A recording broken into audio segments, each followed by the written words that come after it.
Good morning, everyone. Well done for getting out of bed on Sunday morning. It gives me great pleasure to be interviewing Howard. I've written a few things down because, again, he's so brilliantly prolific. Does he need any introduction? But I'm going to do it anyway. Howard Jacobson. He obviously does need some introduction. I need another coffee.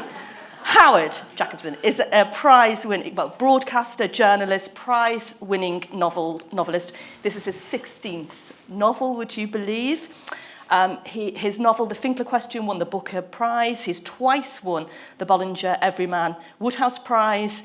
He has been described as the English Philip Roth, but I hear he prefers to be known as the Jewish Jane Austen. And I'm Paula Byrne, and I'm a Jane Austen scholar and writer, and I've just published my first novel. We were talking about our late development, shall we say, yes, in the green room. Mine, certainly. Well, I can't believe it. Tell us about that story. Tell the story that you've just told me. Well, I didn't begin. My first book was published in 1978, and it was a Shakespeare book. And when you write your first book, you do think the world is going to be a very different place on the next morning, and it isn't. And it so wasn't a different place that I thought, why am I doing this? Because I'd always thought I would be a novelist, but I hadn't got round to it. And the reason I think I hadn't got round to it is I was not unhappy enough. I was pretty unhappy most of my life. Unhappiness was what I did, even when I had no reason to be unhappy. I was unhappy. I could manufacture unhappiness out of perfectly felicitous circumstances. And I found myself teaching in a polytechnic in the Midlands, which I was snobbishly, I'm ashamed to say, deeply ashamed of, because I'd had other ideas of what my life would be. Hadn't wanted to be an academic anyway, but when I'd left university, that was what was open. So I'd gone to Australia, and I'd done nothing to protect an academic career because I didn't want an academic career. And here I was in my late 30s, sunk in the Midlands, unhappy, between marriages, eating appalling food in a town which only had Indian restaurants, which I didn't mind because I liked Indian food, but because I was lonely, I would have my first supper at 6 o'clock at the Koh-i-Noor, and then at 10 o'clock, I thought it was time to go out again, so I would go to the Taj Mahal, and I was ill, large and unhealthy with Indian food. In fact, that's what they found. They did a blood test, and they actually found biryani running through me.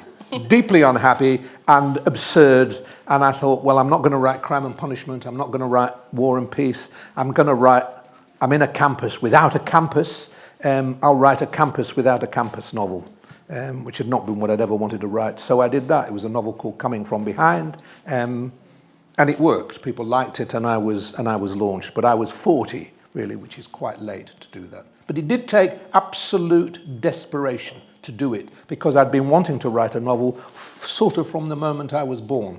From the moment I had words, I thought, I like this. I speak words. I like what speaking words does. I like the power that speaking words gives me. And I always thought I would be a novelist. It just took a long time. Do you know, I really believe that. I've spoken to many novelists over the years and interviewed them, and most of them say they knew by the age of 5, more or less, that they wanted to be a writer. And I think I did too. Yeah, and like you, loved words. And I've just published my first novel after 8 non-fiction books, because I thought, have a go. You can't be I'm a book reviewer for the Times, and I think, have a go yourself. You can't keep reviewing other people if you don't actually know what it's like. But I totally get your point. I mean, it is terrifying, isn't it? I mean, it's sort of launching and dipping your toe in the murky waters of fiction, for me, felt really brave. Well, I felt I was being very brave, because I think, do you think you expose yourself more than non-fiction? None of that worried. What worried me was, what if I couldn't do it? Because one of the reasons you don't do the thing you've always wanted to do is you're probably frightened that you can't do it. What if you just can't do it? And that was the fear that gripped me. What if it's no good? What if I can't? And if I can't do it, do I spend the rest of my life in Wolverhampton? I'll tell you where. I shouldn't have told you where it was. Now I've told you where it was. We will talk about this absolutely brilliant novel, but just before we get onto it, I want to talk to you a little bit about Jane Austen, and the joke about that you prefer to be known as a Jewish Jane Austen, because you are a Jane Austen fan. Yeah, I love her, yes. I think she's a marvellous writer. I do. And I think I am like Jane Austen, actually. When I say I am the Jewish Jane Austen, what I was doing was I was reminding people, it was at a literary festival that I said it, that I came up with that. Someone said, how do you feel about being called the English Philip Roth, which had been called from the moment my first novel was published. Great compliment, great writer. Absolutely. It's like being called, how do you couldn't object to that. But it went on and on and on and on. And also, I didn't like the idea that I was somehow like an Americanized Jewish English writer. And in fact, my antecedents were all English. I studied English literature at Cambridge. I was a Leavis man. I'm a 19th century English lit man to my boots. And it was Dickens and Jane Austen that were my influences, not the Jewish writers of America. And Jane Austen mattered to me and still matters to me. I don't think anybody is so good at showing you why something that people denigrate, such as a love story, is so important. When Jane Austen writes a love story, what's wonderful about it is she makes you feel, for a little while, the whole of civilization trembles in the balance. If they don't get this right, it's not only their world that will go wrong, but something that really matters in the fabric of society will go wrong. And I think that's terrific. You start small. People often accuse her of working on a small canvas, but it appears to be a small canvas, but in fact she's dealing with the most important things. And when some critics say, she can't be a great novelist because she didn't write about the Napoleonic Wars, or even madder, slavery. And there was a TV production. Do you remember that TV production of Mansfield Park?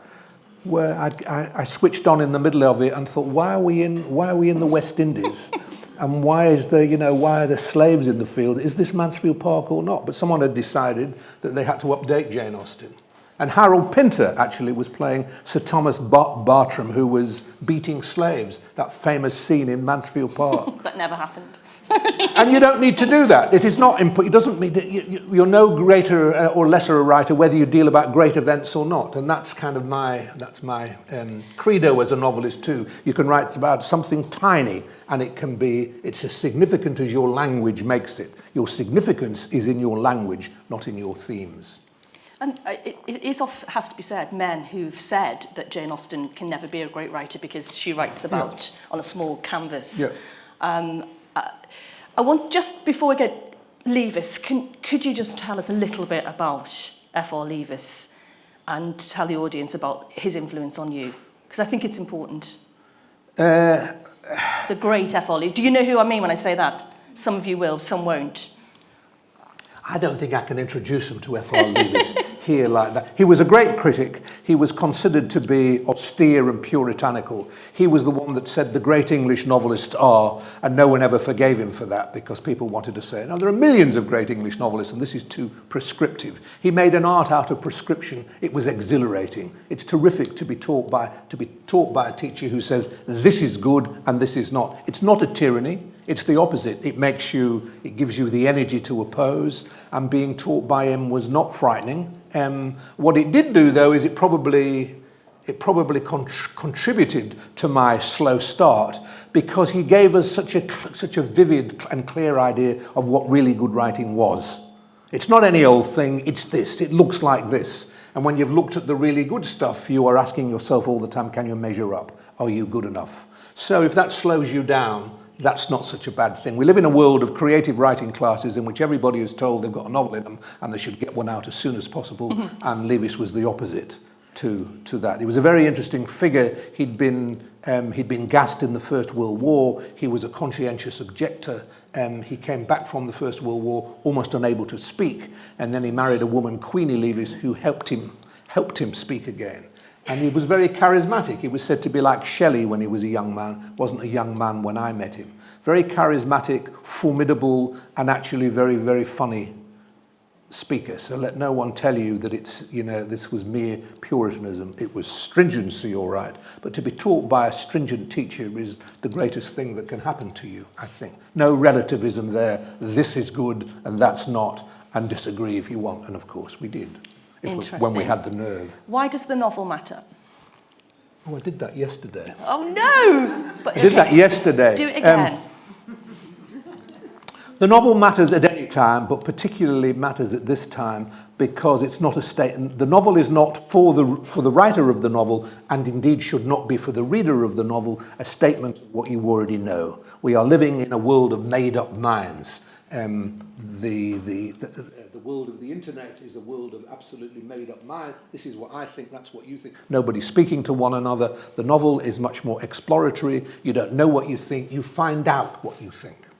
The great difference between not just the novel, but art altogether, and the common discourse of our day is the discovery of meaning. And you discover meaning in art.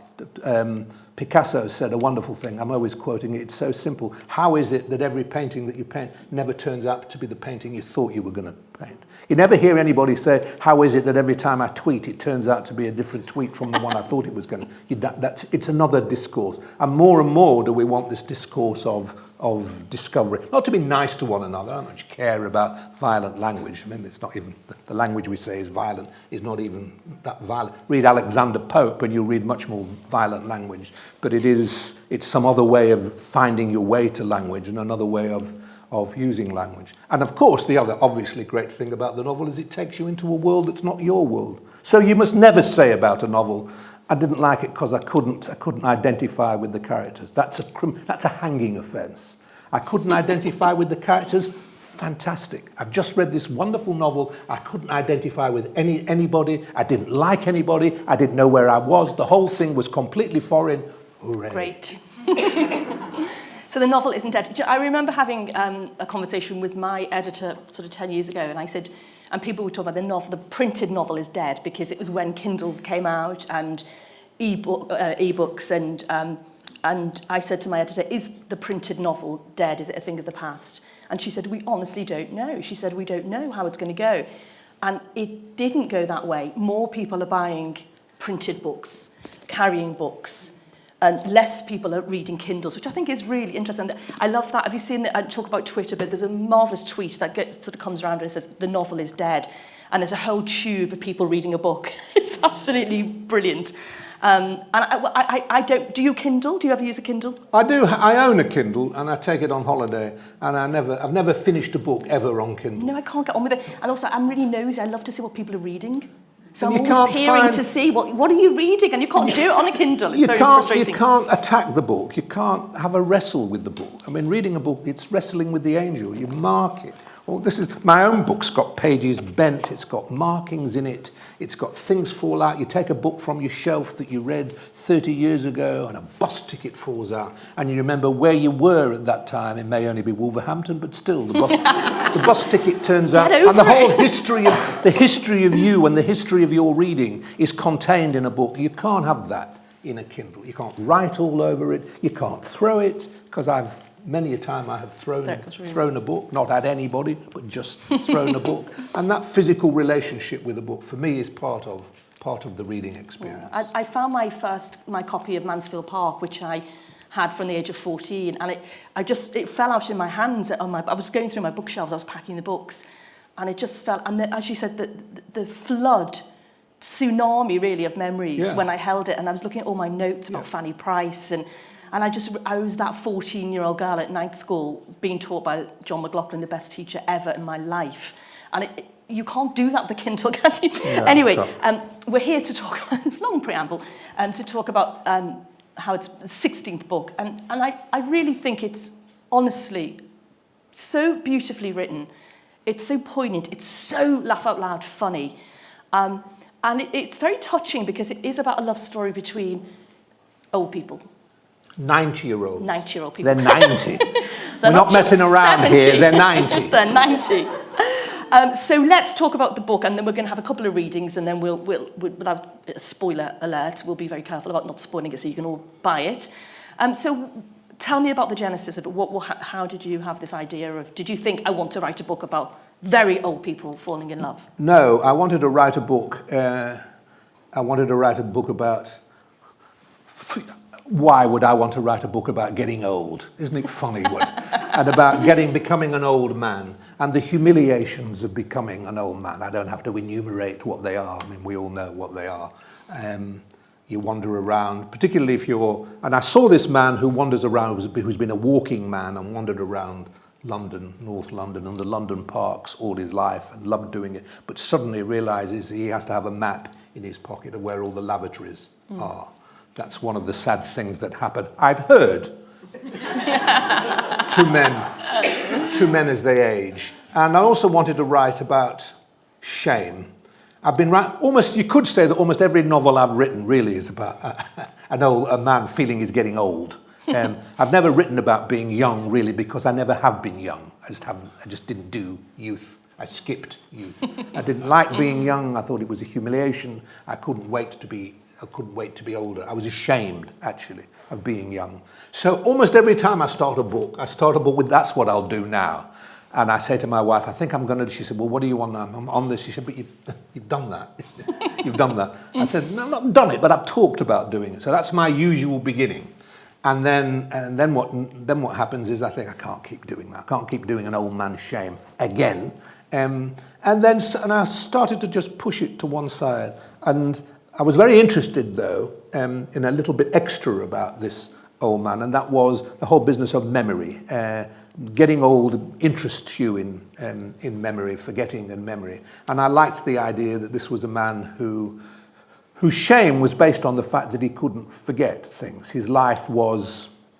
I'm interested in kinds of memory. You know, there's a memory as a deep well, and you dig in and you lose. Sometimes the well is too deep and you can't find things. And other people, and I think I am one of these people, which is why I write about it. Not that my being like it has got anything to do with it, but it might explain the interest. Where memory is not a deep well, but memory is like a kind of a tape, which goes round and round. So what happened 50 years ago comes back the next day or the next. It's never gone, never ever gone. So you don't have to retrieve memory. If anything, you'd give your right arm just to forget a bit. So this is a man, I thought, who would give his right arm to forget. But still and all, it was my old man, and with his shames and humiliation. I put it to one side and then woke up one morning, and I'm sorry about this, you'll have heard this from every novelist you've ever heard talk, or if there are writers here, you will all recognise it. There are visitations, and this is how you know you're doing something that the gods believe in, because they give you things that you need. And I was just given, a woman appeared. She rose out of the sea of my imagination, the boiling sea of my imagination. She rose like Venus on the sea. She like Botticelli's Venus, you remember, covering her nakedness like that. Only my Venus was 90 years old, Beryl, who calls herself the Princess Schweppes Sodawasser. And she was swathed in clothes, of course, because she wouldn't dream of appearing any other way. And I heard her. And in fact, the first words of the novel, words fail me, the princess tells her son she isn't sure which one. Why, mother, what's happened? Nothing's happened. Words fail me, that's all. I just wrote, those sentences wrote themselves. The pun on words fail me.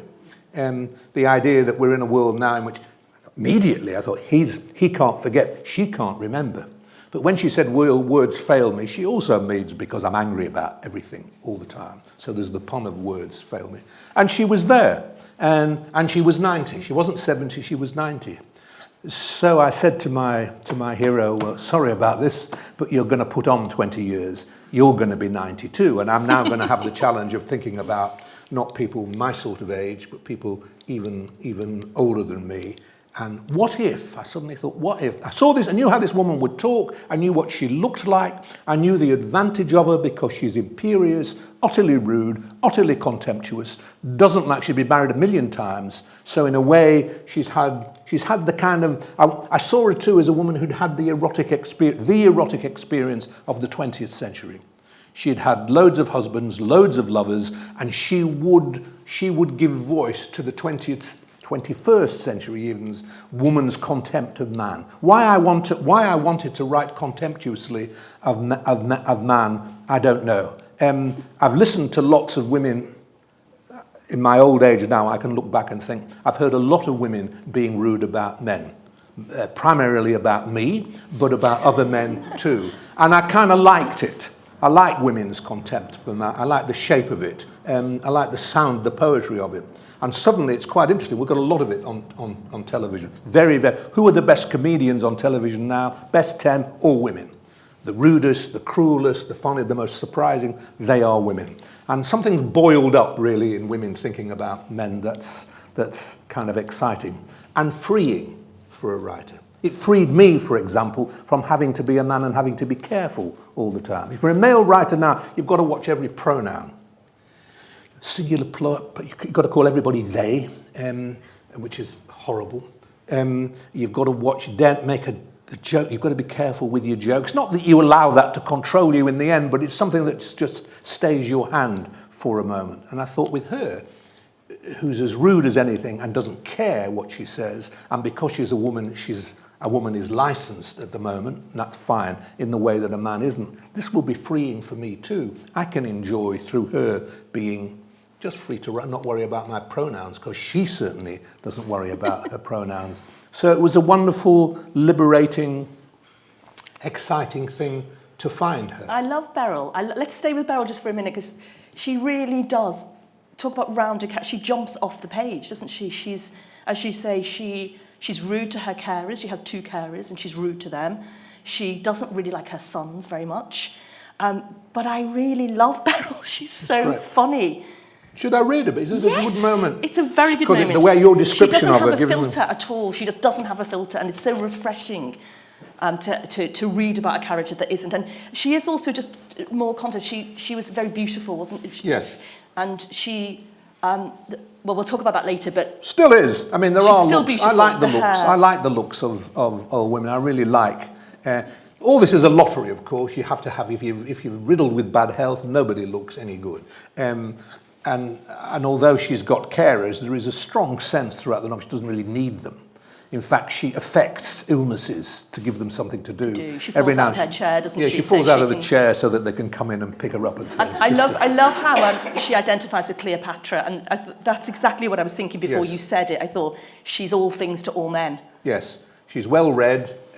She used to teach. She's taught at very good high-class girls' schools. Her head's full of Shakespeare. That's fun for me to write because my head's full of Shakespeare, so I'm always quoting Shakespeare when I write, and now I can quote even more. But anyway, this is her. She's got 2 carers. The African carer is called Euphoria, and the Eastern European carer is called Nastia, who she calls Nastia, in her way. Okay, here's a little scene. And she, by the way, she calls herself the princess. Her real name is Beryl, but she calls herself the princess, just because she enjoys the idea of having a false personality and teasing everybody. And of course, she's thinking all the time of the Princess Scheherazade, who is telling stories. She wants to be able to tell stories. She does tell stories. She keeps a diary. A lot of her amours are detailed in her diaries. God, they were fun to write, I tell you. Fun to read too, I promise. Anyway, here she is. Now that, the princess tells Euphoria, suits you very well. I'm not sure about its appropriateness for helping me to the bathroom, but you could certainly meet the queen in it. Euphoria practices a curtsy. That's what I bought it for, Mrs. Beryl. And where are you anticipating meeting the queen? Underneath my bed? The princess's sarcasm is lost on Euphoria. No, Mrs. Beryl, in her house. What, has she offered you a job? No, I'm very happy working for you. I'm only going for tea. Having said which, she draws from her floral handbag an official invitation to one of the Queen's summer garden parties. Is that from Primark, the princess asks. Euphoria looks with consternation at the invitation. No, not that, the princess continues. I mean the bag. Anyway, show me. Euphoria shows the princess her bag. No, not that, the invitation. In her confusion, Euphoria drops the invitation and has difficulty retrieving it, so tight is her skirt. You'd better not drop anything in front of Prince Philip, the princess says. She scrutinizes the invitation from the Lord Chamberlain with a degree of annoyance. She has only herself ever been to Buckingham Palace 4 times, and that, given her venerable age and connections, is a paltry number compared to Euphoria's once, allowing that Euphoria has neither venerable age nor connections. And what public service have you performed that explains this invitation, she asks. Euphoria shines with pride. My husband is a fireman. It's a garden party for firemen. He risked his life rescuing a baby twice. The princess wrinkles her nose. So now explain to me why you've come here wearing the dress you mean to see the Queen in. Are you planning to go there after work? It will be a little late for a garden party. I was hoping for your advice, Mrs. Beryl. Nastia says that when it comes to royal protocol, you're probably the one to ask. Are you telling me that you and that Moldovan trollop sit in my kitchen discussing royal protocol? Euphoria covers her face with the invitation from the Lord Chamberlain. Not all the time, Mrs. Beryl. Nastia has been listening into the above conversation from the kitchen. Well, I think you look smart enough to meet Queen, she says, the moment she has a chance to talk to Euphoria on her own. Well, so does Mrs. Beryl. No, Mrs. Beryl patronise you. You are cheap adventure for her eyes. You are package holiday. That's how the English see dark people. She said my dress was beautiful. Yes, for black person. Well, I am a black person. Not in way you're black person for Mrs. Beryl. I have a boyfriend reading book about Western people, looking down on culture of Eastern people by admiring it. Appreciating us is the new form of imperialism. I'm not Eastern. We are all Eastern people to Western people. Well, I'm still wearing this dress for the garden party. You should, but don't let Queen insult you by saying you look nice. You tell her she looks nice first. Do you have a message for the Queen? Nastia thinks about it. Tell her days of cultural appropriation over. And ask her if she has spare prince I can marry. In order to prove a point about Mrs. Beryl's condescension to the exotic, Nastia turns up for work the following week in Moldovan national dress. Mrs. Beryl is going to rave about it, she tells Euphoria. How I look, she asks her employer with a twirl. Like shit, the princess says.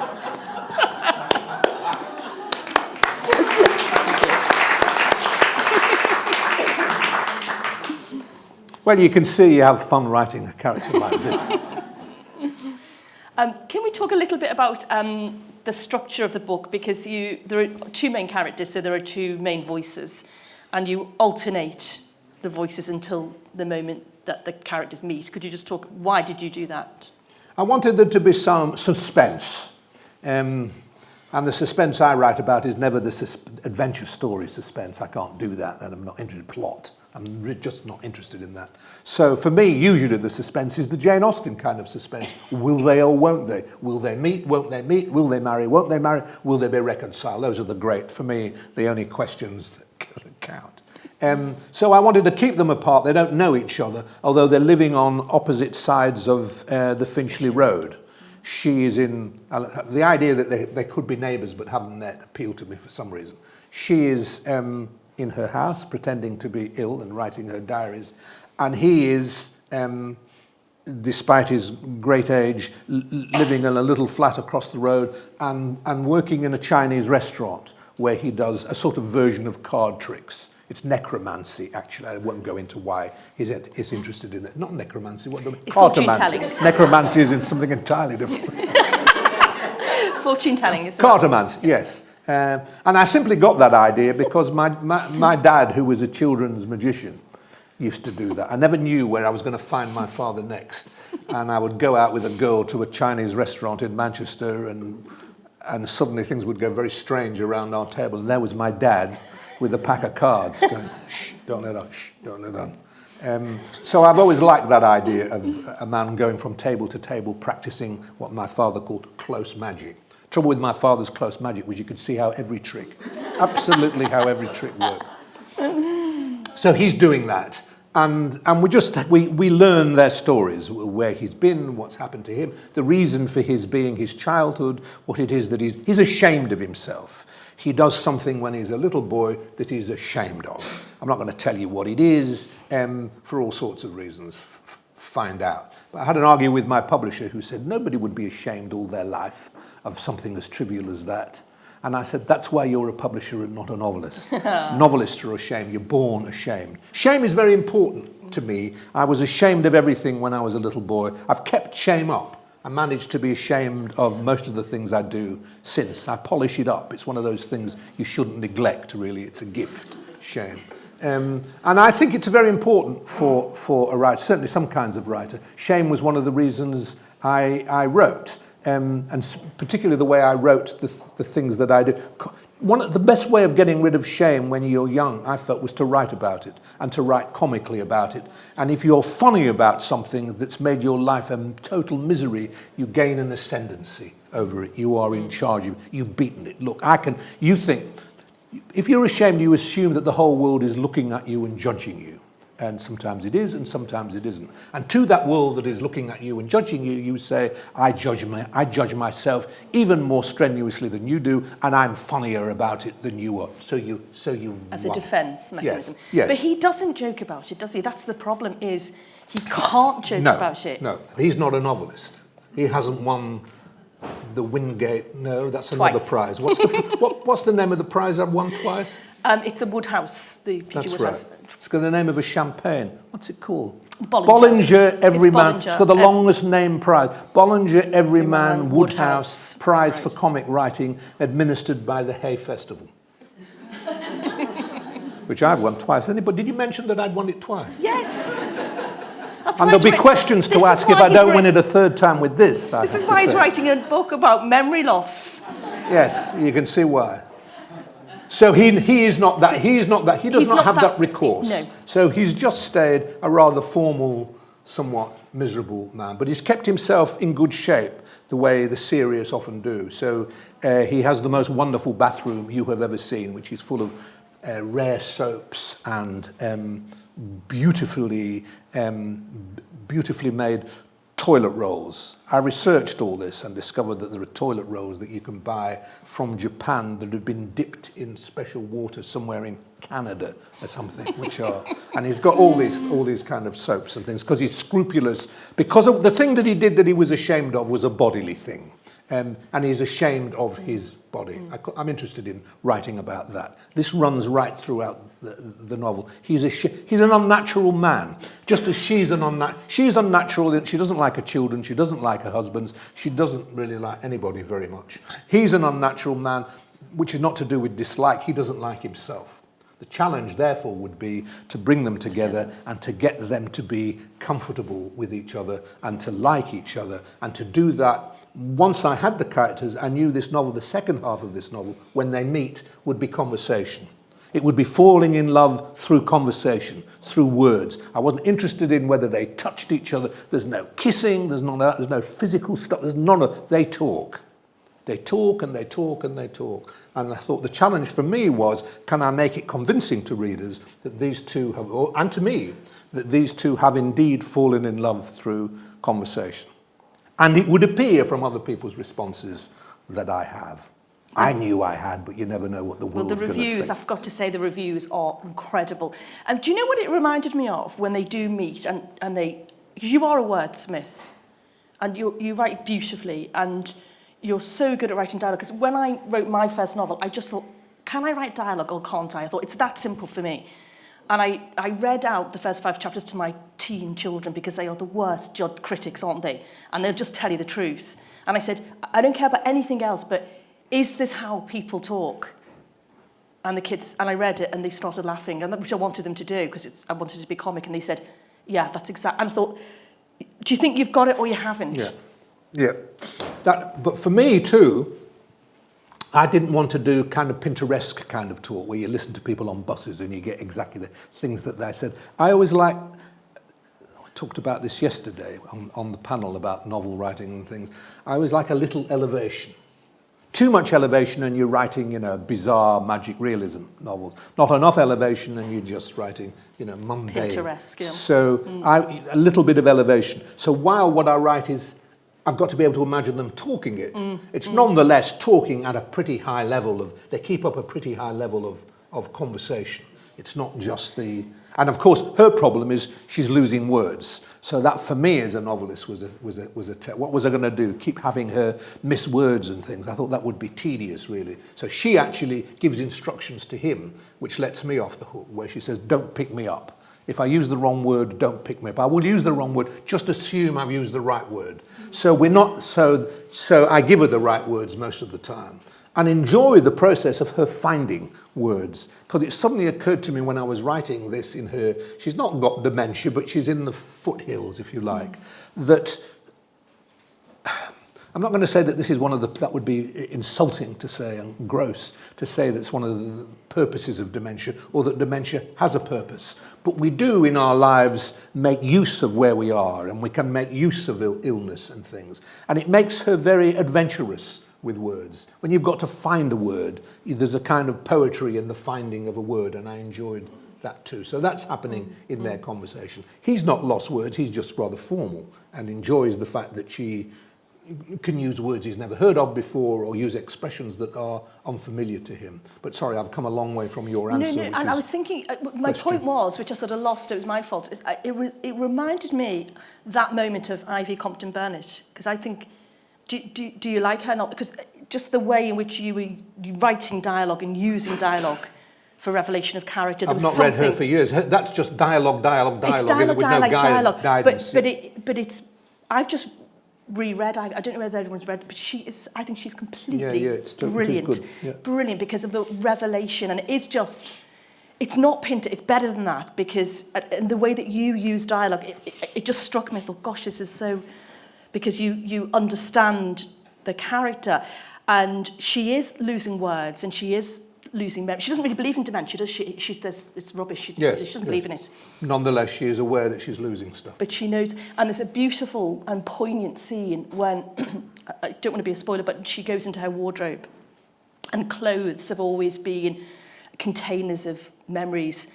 And that's something I really relate to, because I remember the first dress I bought for my first book 20 years ago, because it was the first nice dress I could afford. I wore it last night, actually, or the night before last. I've still got that dress, because it was the first posh dress I'd ever had. And I love that scene, and it almost made me cry, because she's trying to hold on to the memories of each of those clothes. Could we have another little reading before? Yeah, we've got time. I'll read something in a slightly different spirit. In a different tone, because... Well, he's attractive to the widows of North London. And one of the reasons he's attractive to the widows of North London is unlike many men his age, he can walk without the aid of a stick. And he can do up his own flies, and he doesn't spit when he's talking. And that makes him an exceptionally, almost uniquely attractive man his age. I understand them. So this is about the widow. I wanted to make he doesn't go, in the end, he doesn't go for the widow Wolfshine because he goes for Beryl, but I wanted to make her a sort of tragically dignified figure, really. He's just visited the widow Wolfshine, and she's heard him talking to himself in the bathroom, and she doesn't realise, she thinks he could have brought another woman in there. In fact, he's addressing his own body, really, which is not working properly. But it sounds as though he's wooing somebody. Well, he's just wooing himself. And she wonders why, and then they have a meeting that goes wrong. She's famous for her legs. Oh, I say that in this piece. Is it my legs, the widow Wolfshine asks herself. She examines them in front of a full-length mirror.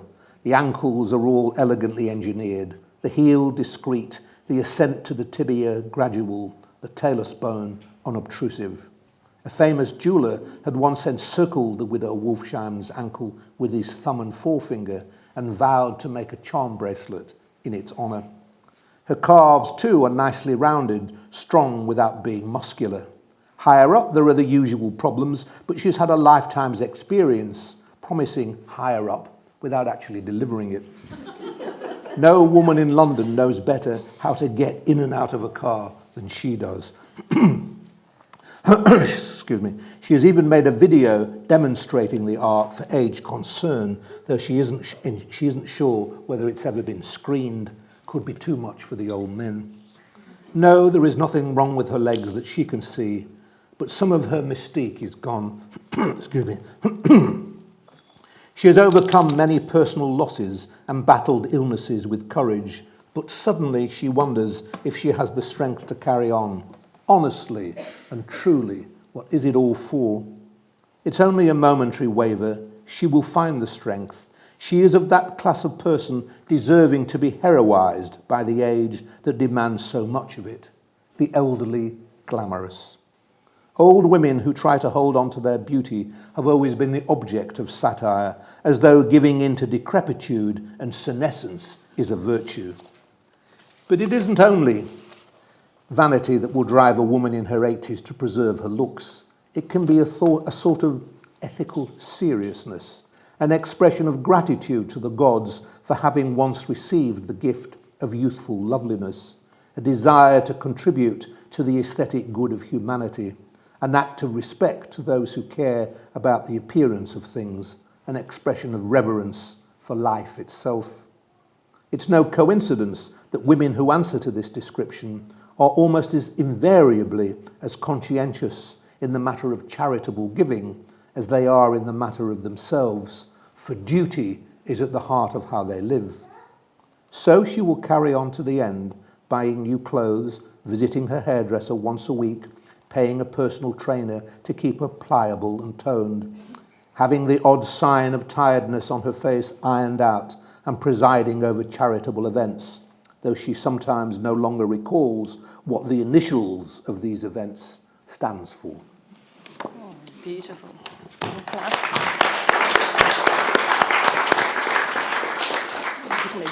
I always hated, thank you, I always hated as a boy, well, even later than that, those sorts of satires in Swift.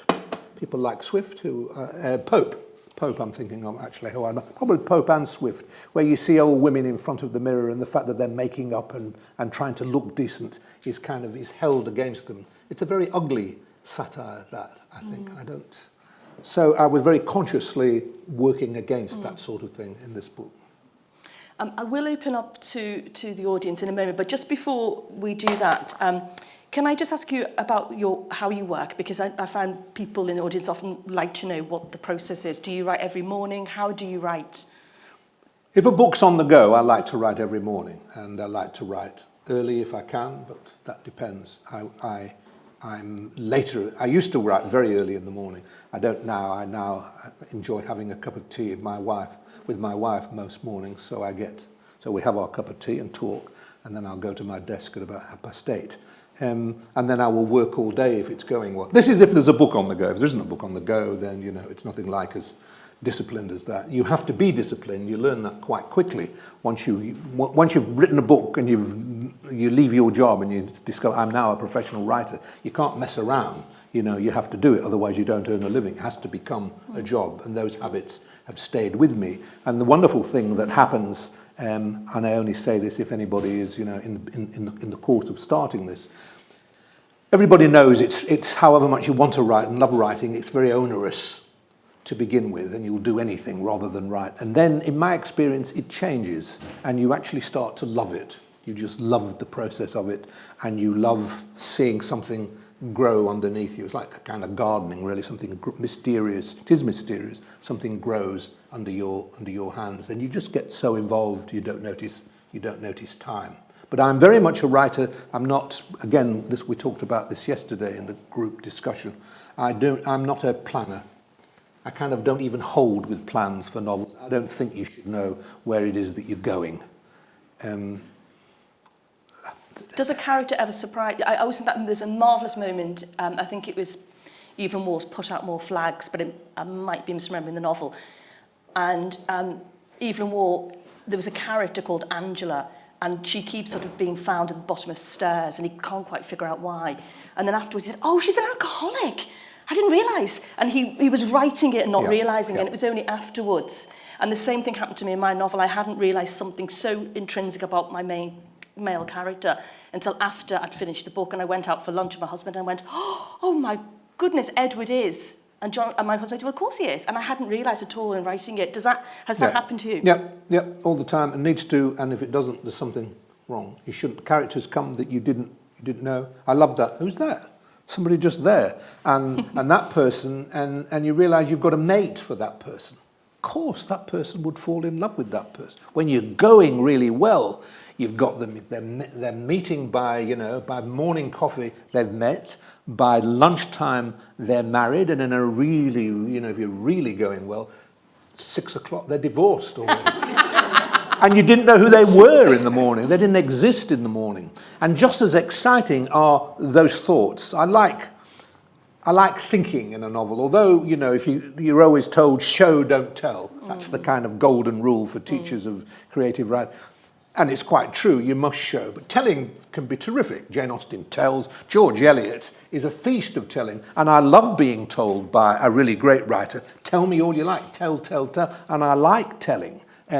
Because there's a special kind of novelist telling that's not like a philosopher telling. When a novelist tells, it's telling related to actual event. It's telling, it's an overlay over actual lives. So it's a very different kind of telling. But you don't know where the telling comes from sometimes. The wisdom that I find on my screen sometimes, because I write on boring, I wish I didn't, but I write on a computer. I said, look at that, that is a sentence of such utter compassion and concern. I'm not a compassionate man, I'm not concerned, and I'm not wise. But look what's there. Where has it come from? Where has it come from? And it can only be that it can't all be magic. So it can only be that in the act of writing is so important and so truly creative in every sense of that word when you're working well, because you're using something that's actually not first and foremost yours. You're using words, so you're entering into common property. And in a way, you launch yourself into language, and in those words, in the combination of those words, whether you combine them, and sometimes they combine themselves, are the accumulated thoughts of mankind, if you like. In there somewhere or other is in those words that you're playing with is every play Shakespeare wrote, every thought Sophocles had, they're all in there. And you're accessing those in some kind of way, and they make themselves. And this is the glory of it, really. This is the glory of having a language. It's not that you are the servant of language, but you are engaged in a conversation with language that you're not able to control. I love those moments in Jane Austen, and then I'll open it up, when Jane Austen comes into the narrative as an author. And I think the most important line in Jane Austen is, let other pens dwell on guilt and misery. And I feel like that's when you really feel Jane Austen as the narrator coming in and saying, that's not the kind of book I'm going to write. Anyway, I'm going to open it up because we're running out of time. So there's 2 mics. So if you could just raise your hand if you have a question for Howard. Wonderful, Frances. Go ahead. There it is. Hi.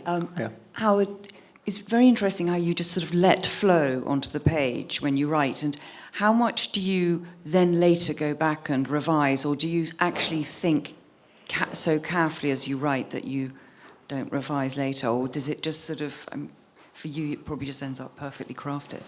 If only. It's I am a permanent reviser. I'm revising all the time. So before I've left my desk at night, I have to feel that everything I've written that day is really good in case I die that night and in case I die that night and somebody finds it. And they go to my desk and they go, my God, look at that imperfect sentence. Look at that. Hideously. So I'm constantly revising. And I actually can't write one sentence until I feel the previous sentence is as good as I can make it. And I know somewhere or other that that's mad, because the next day I'll go round and over, and there is always enough.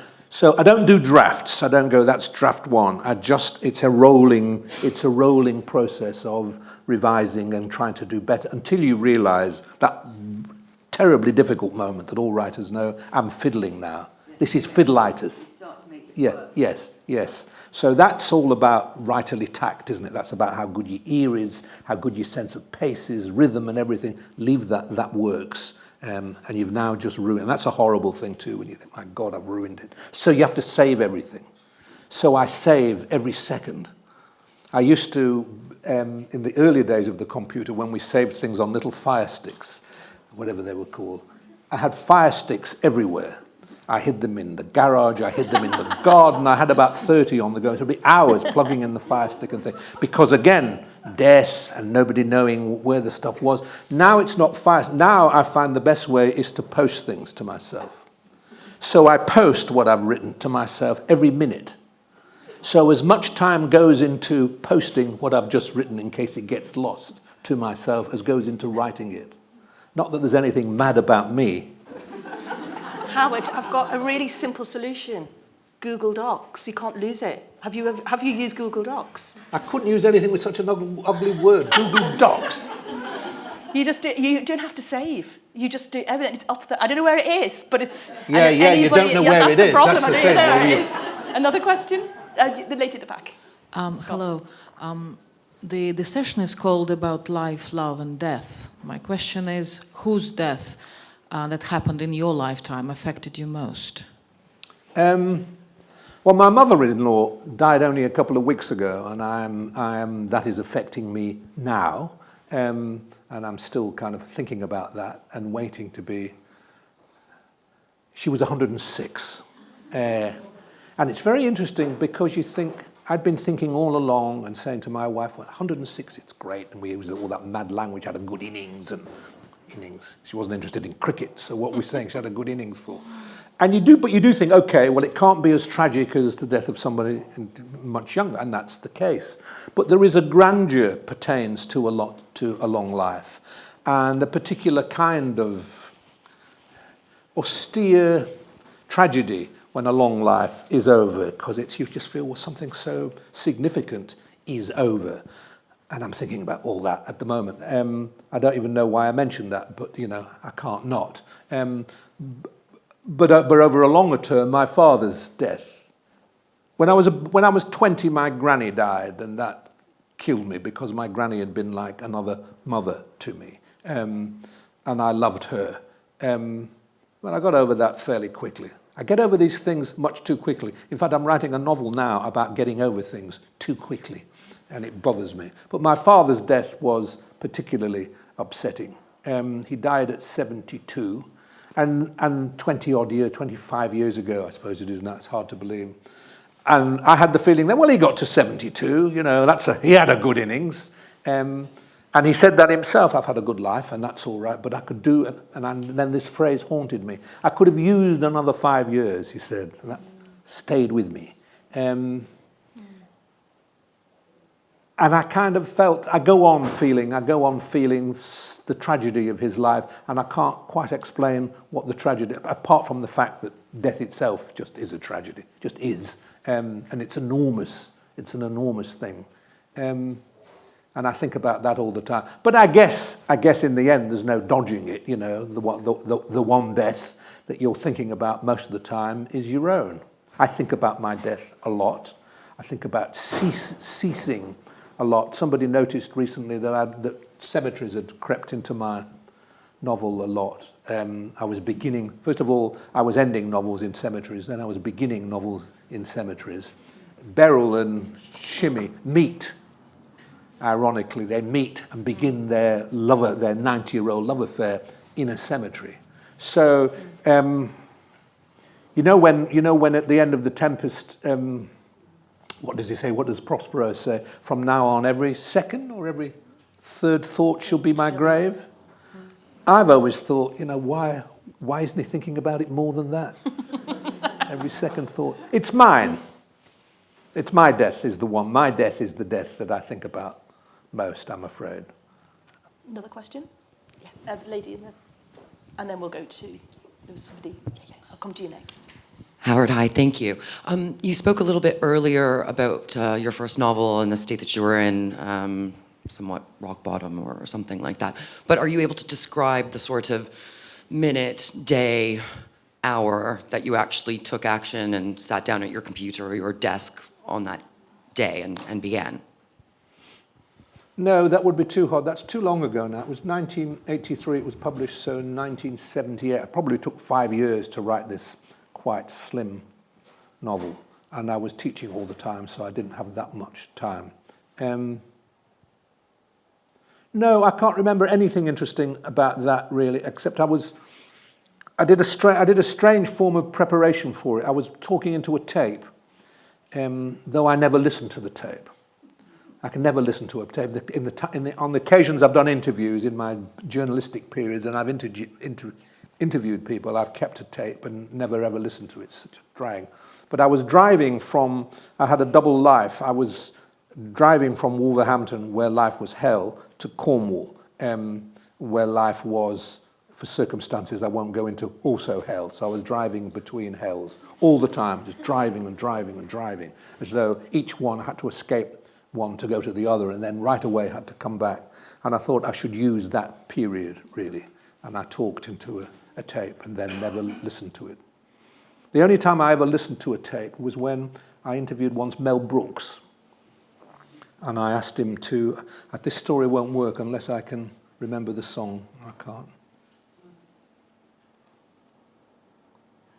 Don't think about it, and it'll come back. No, sorry. It'll come back. So can we have the other? Oh, you got your mic. Brilliant. You mentioned in your novel that there was no kind of physical, intimate relationship between the main characters. So do you think that when you have characters who are younger and there's this expectation of physical intimacy in order for the kind of reader to reach that catharsis and release, do you think we can have a novel where there are two younger lovers who can have a relationship without being intimate physically, or could it also work like how you've done it in your novel? I'm sure we can, and I'd like that to be the case more often. I never really wrote, I've said I never really wrote about young people, but I certainly wrote about younger people. And although I had a reputation for a while for being kind of Rabelaisian even, there was a kind of rudery that I liked in what I wrote, but I never really wrote about sex. I never really wrote about it. I never wanted to do it. I never wanted to describe it, I mean. I never wanted to describe, I don't think it becomes language, really, to go on that errand. I'm very fastidious and even prim about it, and I never wanted to do it. I don't particularly want to read about it. Reading writers describing, those moments when the sea starts to break, and it's just, don't do it. Bad Sex Award. We're getting into Bad Sex Award. Yes, exactly, Jane, and I've never been nominated. I've never been close to being nominated for that because I just don't do it. Jane Austen, I know how intimately the lovers in Jane Austen feel, and she doesn't describe sex. But what she does describe, those scenes in Persuasion, when Anne Elliot is finally thinking, she meets the Captain Wentworth who she'd loved and rejected, and it's all over, and she sees him and she realizes how much she, had cared for him, but it's all over now, and he helps her at one point into a carriage, and she just describes his hand on her arm. Staggering. I mean, it's staggeringly exciting. That's it, the hand on her arm. But because of the context of it, and because we know how much she cares for him, and because we know how sad she is that thing is over, and because we enter into the possibility that maybe it's not over at all, you don't need any more than that. I don't want the sea crashing at that moment. It's another really beautiful moment in Persuasion when the very first time she thinks, is when a child's on her back and he removes the child from her back, and it's absolutely so powerfully written. Just that. He doesn't say anything, and it's hurting her. The child's on her neck, and he just lifts the child, and that's the moment she thinks, He's seen it. He's considered her feelings. He's thought about He's been aware of her feeling. So it's not only that there is this contact, the removal of another contact. It's that he's been thinking about her. Beautiful. It's beautiful. That's sex. I totally agree. Just one more quick question I think we've got time for. So it was... we can do, if they're quick, we can do two. So the young gentleman here.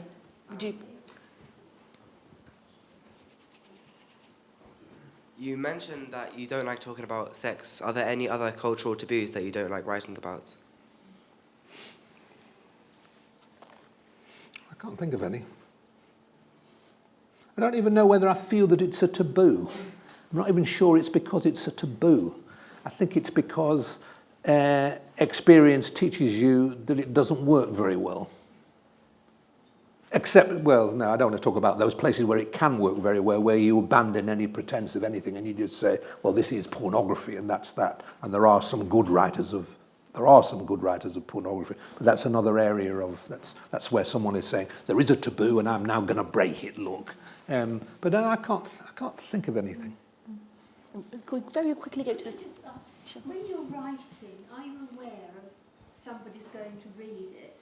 So does that have any influence on how you write it? I used to read you as a columnist in the Sunday paper, perhaps with The Independent, Saturday. I always presumed that you were writing for an audience. But when you write a novel, is it for your own?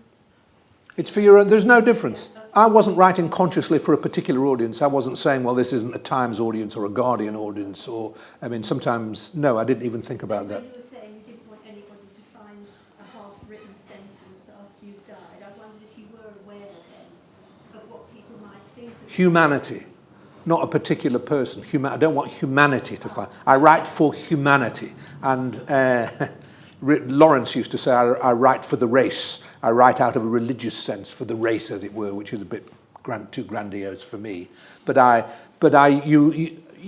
You see yourself, if you were a writer, you see yourself as you are the audience. If I laugh, you will all laugh. If I cry, you will all cry. It's often not the case. The rest of the world doesn't find funny what you find funny. Strange that, but they don't.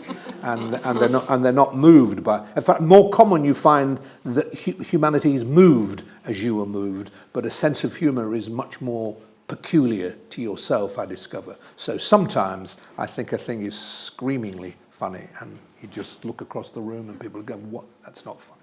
But you dare not think, I'm going for that kind of person or that kind of person. You dare not. You have to think this.